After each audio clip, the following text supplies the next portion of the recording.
Sagittarius, October should bring you friendship, fun, romance, if you're in the market for romance. But what is happening is the month begins with this intense energy of the Sun opposite Uranus square Pluto.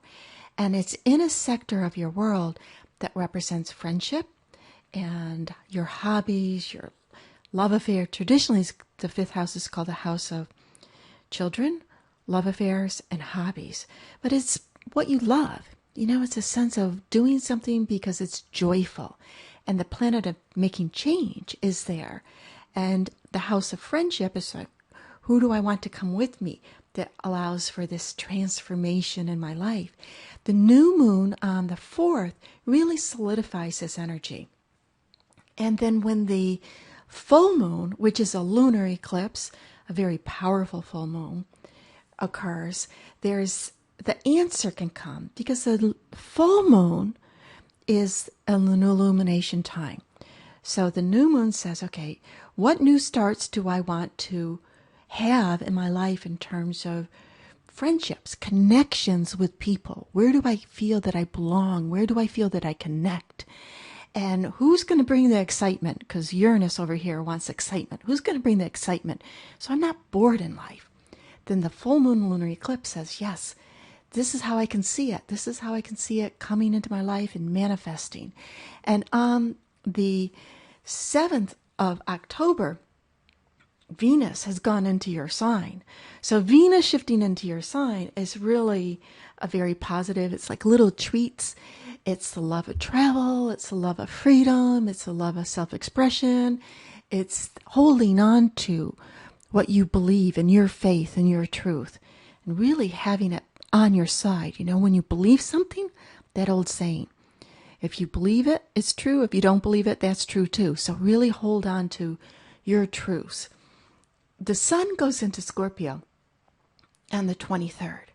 And the sun entering into Scorpio marks the beginning of the month before your birthday. And that is the beginning of the release energy. What do I want to let go of? What needs to go away so I can clear the table, clear the slate for a new birthday year the following month. So that is it. Also, we do have Saturn, the North Node, Mercury here, all in Scorpio. So it's not like you're not having this emphasis. It's called the 12th house emphasis. The sign behind you is the part of life that we can't see. It's like put your hand on the back of your head and then move it out a couple of inches. You can't see that spot. It's the blind spot. So, and with Mercury going retrograde there on the 21st, there is this energy of rethinking or getting information from the blind spot of life. Where do you blindside yourself? And because it's a place where it's not in your face information, it can come through meditation, it can come through your dreams, it can come through taking a long shower, thinking about just daydreaming, and then boom, sudden insight. So stay open, and if you can, give yourself time to experience. You know, give yourself time to retreat, give yourself time to meditate, give yourself enough sleep time so you can recall your dreams, as information will come to you that can be very helpful for you of accessing the dreams and hopes. On the 15th of October, Mars went into Virgo. And Mars in Virgo is in a sector of your world around work.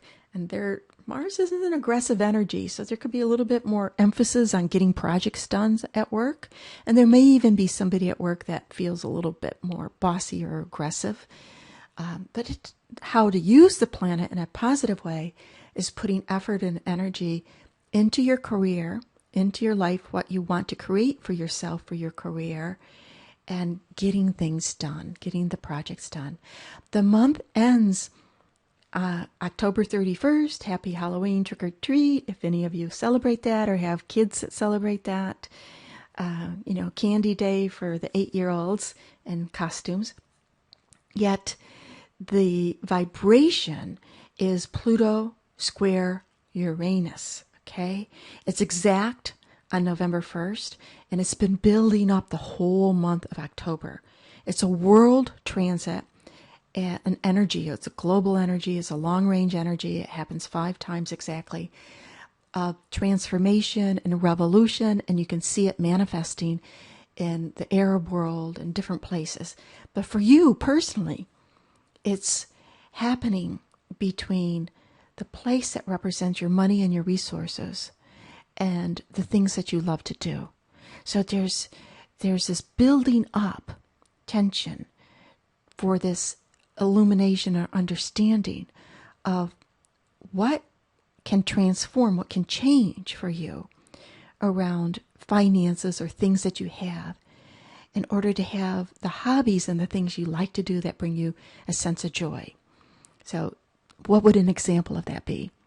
If what you love to do was go skiing, then the resources you would need would be the ability to get the ski equipment, whether it was your own or a friend's or renting, and the money to do it, and the time to travel, and the space from your work to be able to do that. So, put it into what's important for you, your hobby, and this is a building up of that transformation. And the energy of the Scorpio and the Mercury retrograde here says that you may find intuitive insight of how you might sabotage yourself from not being able to have what you say you want.